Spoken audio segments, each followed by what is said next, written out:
will, look with me there in Proverbs chapter 10, verse 28.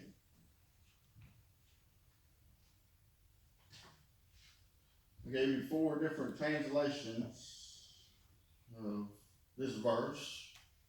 I want to look at each one of them because each one of them kind of put together what we receive when we think about this joy. The hope of the righteous shall be gladness, but the expectations of the wicked shall perish. That's the King James Version. Proverbs 10:28, the hope of the righteous will be gladness, but the expectation of the wicked will perish. That's the New King James Version. Proverbs 10:28, the hope of the godly result in happiness, but the expectation of the wicked come to nothing. That's the New Living Translation. Proverbs 10:28, the prospect of righteous is joy, but the hopes of the wicked come to nothing. Proverbs reminds us that there is some things that come along with serving the Lord. Some things that we can expect to happen to us as we serve the Lord as believers. Happiness, gladness, joy.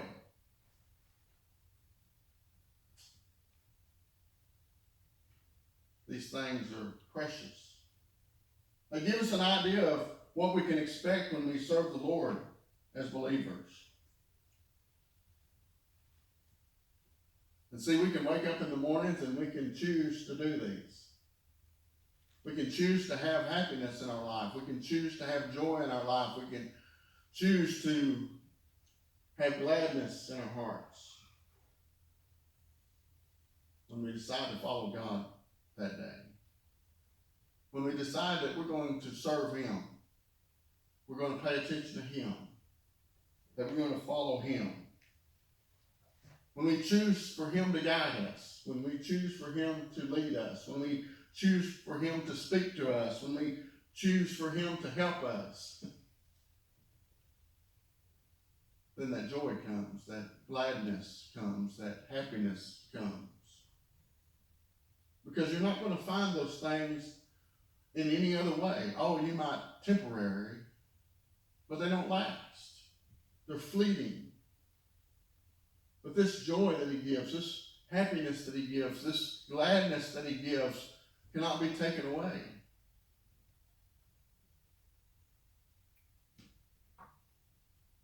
During an earthquake one time, a family was gathered together and the earth was trembling.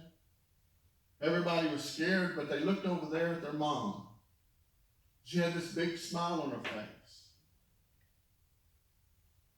I said, Mom, aren't you scared? Aren't you terrified? And she says, no.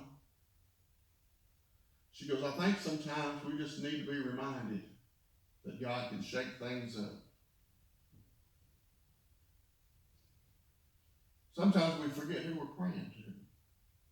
Sometimes we forget who we're talking to. Sometimes we forget when we read our Bible who it's about.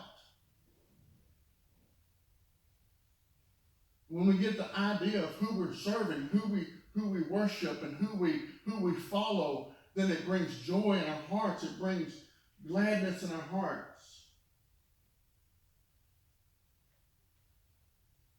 Look at John 16, verse 24. It says, until now you have not asked nothing in my name. Ask and you'll receive, that your joy may be full.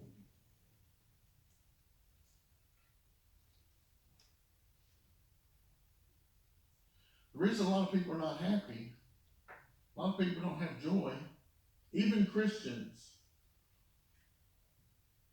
is that they're not asking God for things.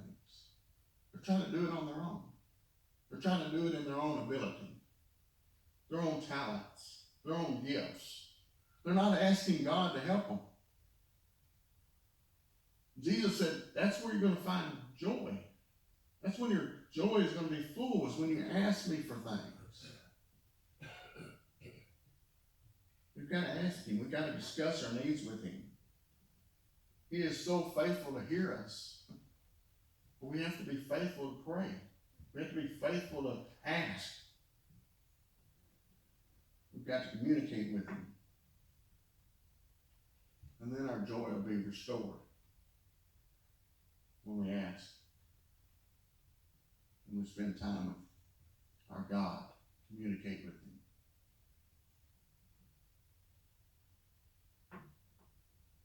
The dad come in one night. He said, I got some bad news. My partner has taken all of our money. He's drained our bank account. He had access to it. We're broke. I don't know what we're going to do. We've lost the business. We've lost our income. Probably won't be long and we'll be homeless. Tears just streaming down his face. Wife gets up. She walks over. She grabs something, but he doesn't see what it is. She walks out the door and she's gone at least an hour. She comes back and she says, y'all come out here and help me get all this stuff.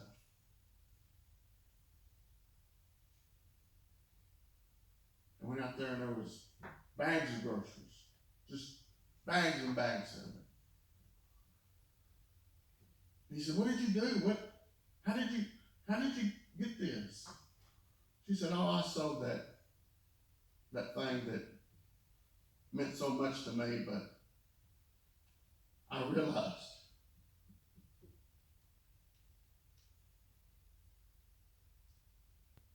we didn't need joy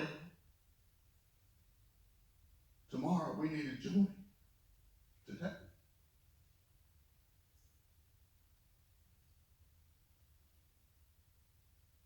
Joy is for today. When you find it in Christ. Joy is for today when you find it in serving the Lord. Look at Proverbs 17:22. It says, merry heart does good like medicine, but a broken spirit dries the bones.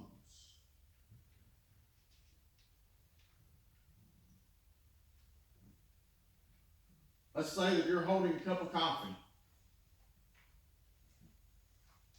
And you're walking along and all of a sudden somebody bumps into you.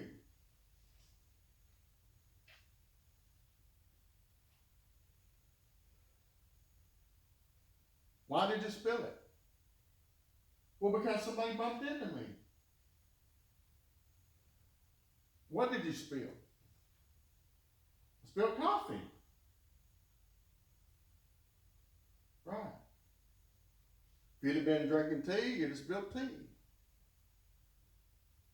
See, we focus on who bumped into us instead of what we got in our cup.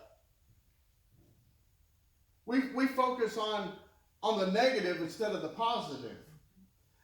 If you got joy and you got love and you got happiness and you got gladness and you got forgiveness in your heart, when life bumps into you, what's going to spill out? Those things. But if you got hatred and unforgiveness and greed and proudness, what's going to spill out when life bumps into you? Those things. Life's going to bump into you. Things are going to happen.